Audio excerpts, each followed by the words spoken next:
जब भेटबे न कइल त लहू कला से का भइल, कोनो दावे न लहल त फऊ कला से का भइल। ऐसे तो डाढ़ पत फर के फुलाइल होखे,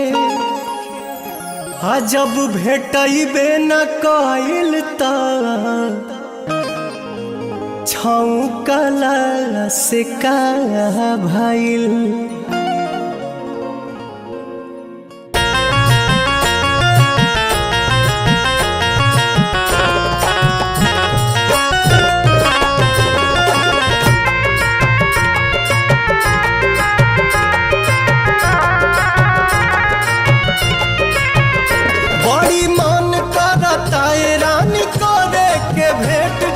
कॉलेज सवेर तोहर करब हम वेट, बड़ी मन करता ये रानी करे के भेंट। अह कॉलेज सवेर तोहर करब हम वेट,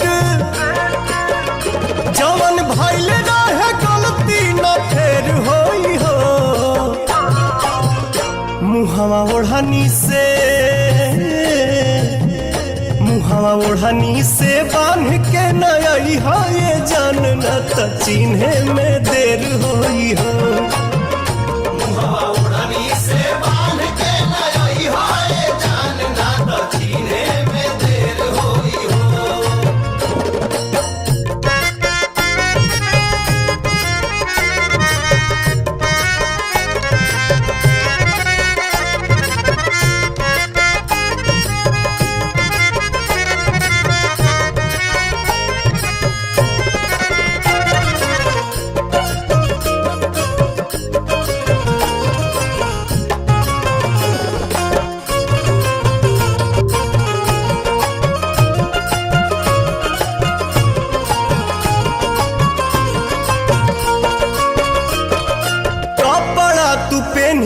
चटक पियर रंग के हथवा में ले ली हम मोबाइल सैमसंग के।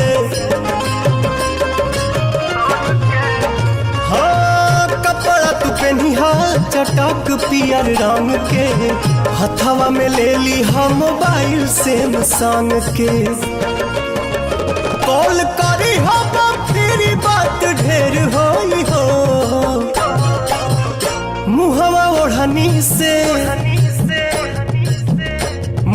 ओढ़नी से बांध के नई है, ये जान न त चिन्हे में देर होई हो।